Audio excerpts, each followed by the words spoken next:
I think it's very important to get an understanding of our past and how we got to where we are today. So I'm going to start with Dr. Lucy Park.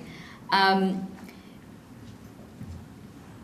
just feel so inadequate when I think of how quickly you were able to move up the ladder and how resourceful you were.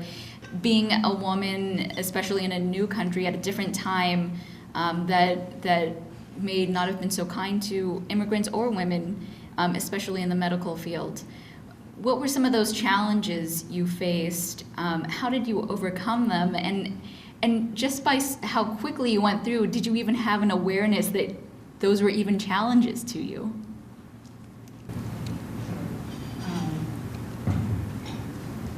I don't know the answer, but I just moved forward without looking back or without getting bogged down with that kind of terrible comment. I had no time to waste to get mad at those people who treated me like you are inadequate.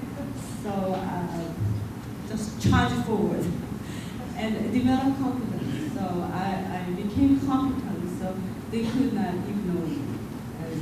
They need me. So you really have to develop confidence. Great, thank you. And then I will turn to Jenny Lee now. So you mentioned a very long path to get to where you are today, and it sounds like a very adventurous one as well. You say that that's something that you don't regret, that that's what was needed to get to where you are today. What was your thought process during the time, though? Did you have any doubt? And during the times that maybe if you did have doubt, what was it that got you through to a goal or finding a goal? Well, I think as I mentioned a couple times, I never really had a clear sense of what that goal would ever look like. And I know that that sounds pretty much like the antithesis to success. So I mean, I never tried to sort of frame my future in those terms. I didn't have to be equipped. I wasn't equipped to do that. So what I really relished was the process, and so I knew what I enjoyed doing, and I kept doing that. And then I would just take those to their logical extremes and see where they would lead me. And I think, my husband has a great phrase for that. He says, sometimes you just have to sort of stumble into awesome, right? Which I think is a great way of looking at that, right? I knew, in general terms, I knew that I always wanted to read and write and teach, right? That was always something that I knew, but I didn't know what that would look like. So I kept on pursuing paths that would enable me to do these things that I love, and then have fun while I was doing that. And and I think a lot of the challenges though that I had was that my parents, God bless them, and I'm very grateful to them, but they didn't really give me any advice as I was growing up about what to do.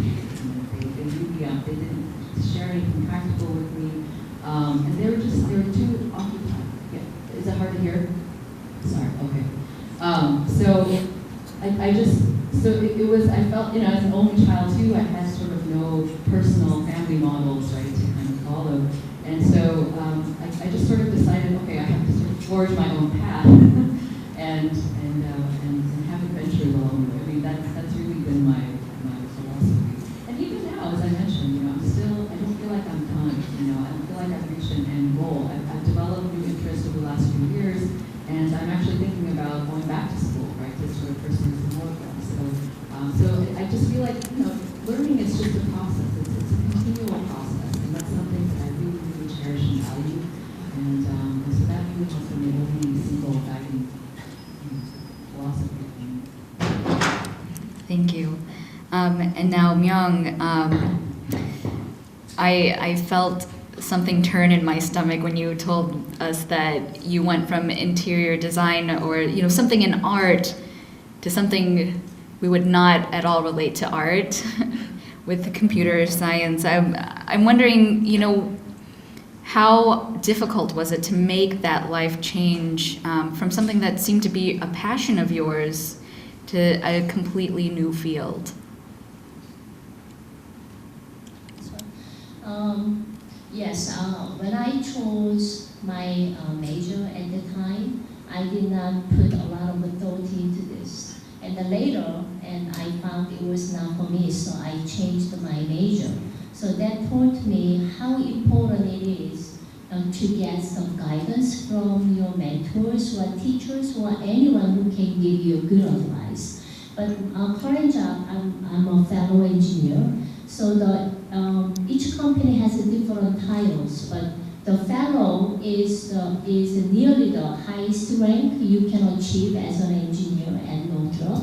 So the thing I'm really passionate about my job is resolving software problems. So when I have focus on resolving problems, I think about the problem while I'm eating and driving and while I'm sleeping. I simply couldn't stop thinking about it. It is very painful, but however, when I solve the problem, the feeling of accomplishment is priceless. So that's what I like about my job, and this is my passion. Thank you. And Gina, with being an attorney, I think sometimes we may think that our cultural background could clash with that in terms of seeing an attorney as sort of a very aggressive and fierce person. Was that ever a conflict for you? And if it was, how were you able to get past it? That definitely was a conflict for me because I don't know if I specified, but I do litigation, which probably was obvious about when I told the story about being in court. And I think kind of the theme here is I didn't really have time, or I didn't really care what people thought of me. It's just be hyper competent and really good at what you do. And I'm, typical Korean woman, like sort of non-confrontational and don't like to fight. And so you really just have to check your personality at the courtroom door, or before you talk to opposing counsel, and just know your case and be aggressive and be strong. That doesn't mean be, I guess, unprofessional or rude. You can be polite and you can be professional, but you can be very strong. And it's easy for me, as I was saying, for me to advocate for clients, especially when I know I'm right. And I feel like part of the joy of my job is that you can really argue both sides, and you can really take a case and take the facts and convince somebody that you're right. But sometimes that also goes into your professional life too, because attorneys do tend to be aggressive personalities.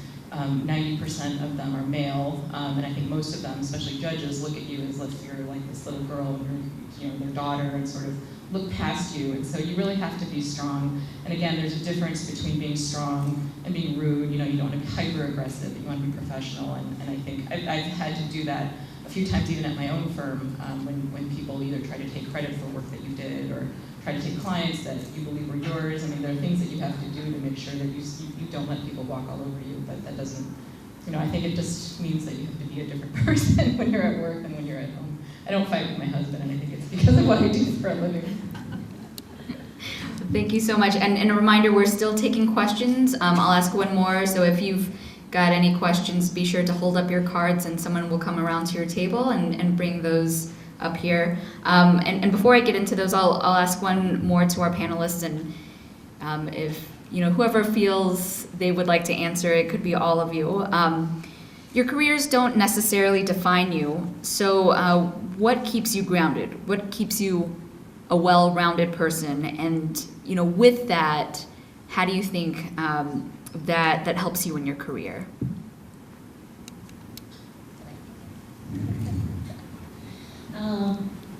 Because my job, I'm dealing with problems all the time. So it's a very complex software problems. So I often feel that I cannot solve the problem, because I usually think of my job as an engineer. It's a hard math problem. So this fear really keeps me humble and grounded.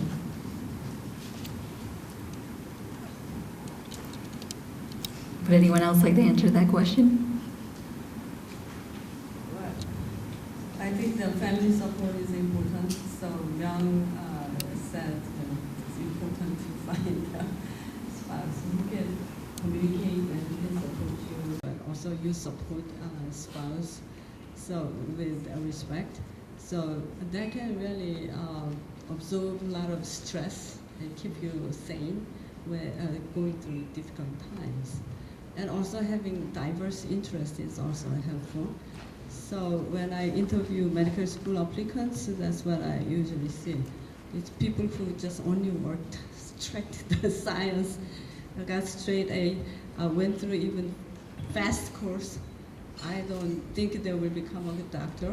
I would rather give a high point to people who have diverse interests because they understand how human life works, and they will be more likely to be able to divert their stress. So if you go off the world wandering like Jenny did for several years, I wish I could have done that. I never had a chance to do that. I just went straight to the school. That is my deep regret. So having diverse interests and a lot of friends, so you can communicate, that would be important thing. Just at the risk of sounding trite, I would say just know yourself, know who you are, and I was a big journaler like Jenny as well, and I think there's value to that because you really know what your values are, and it helps you make sure that, no, I'm not going to take that position, or no, you can't define who I am because I know who I am. And I think self-introspection and just doing what, go for a run, do whatever you need to do to really kind of check your values and make sure you're in line with your values is a good way to make it through the day. Okay. I feel pressured to talk because everyone else has.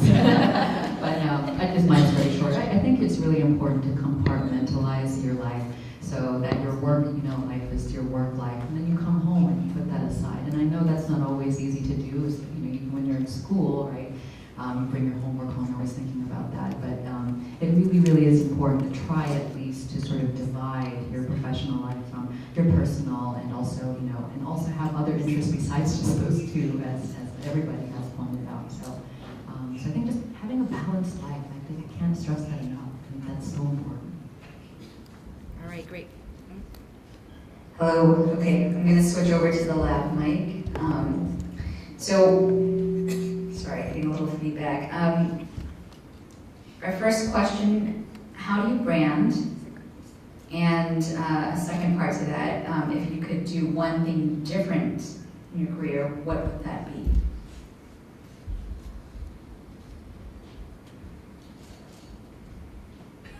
A stumper. Maybe I can take that. How to brand? It's always good to do a periodic check of your image. So you can do this by asking your mentors and teachers or somebody who can be really honest with you. Probably in many fields, sometimes you get assigned mentors, or you're required to have certain people as your mentors, and that was the case for me certainly in academia, where we had very specific thesis or dissertation committees, and they basically guided you and determined the course that you were going to be taking, over the course of your graduate school career and beyond, in a lot of cases. And I learned so many things from them, and obviously they were experts in their field, and they were able to guide me insofar as what I had to do in order to finish school. And one of them in particular, she's still a very good friend of mine, and she really, really became sort of a life coach. There were, I didn't have it as badly as other people, but I know some of my colleagues who had terrible mentoring committees, and or at least, in terms of, they didn't really have the rapport that they needed to succeed, and so they sought mentors elsewhere, and sometimes you just have to do that. If the people who you should be your mentors aren't connecting with them very well, you have to go out and look for other ones that you fit better with, and that can be other, in this case, other professors, or in many of our cases, other therapists, right, who were able to help us through that difficult period. So. Great. So we have time for one more question, and this is more targeted for Gina and Jenny. Hearing about your achievements and accomplishments are inspiring, but could you speak more about what your wandering years were like and what concrete advice you would give for recent post-grads?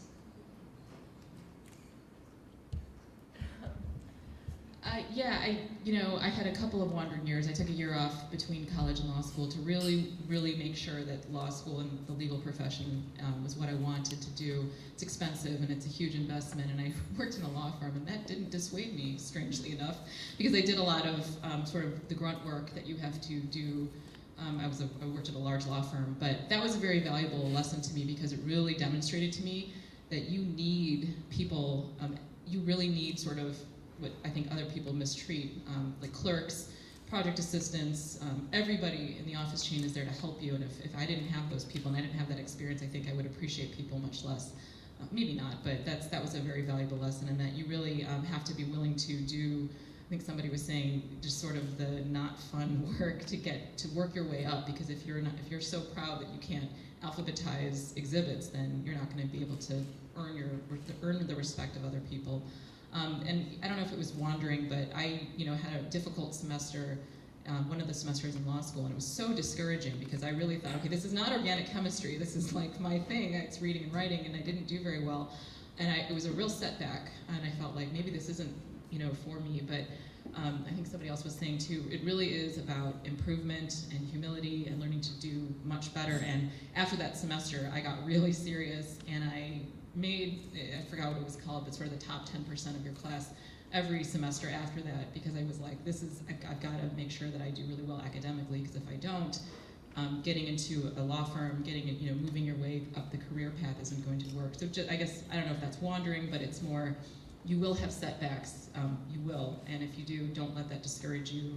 Think about how you can learn from it and become better and stronger from it.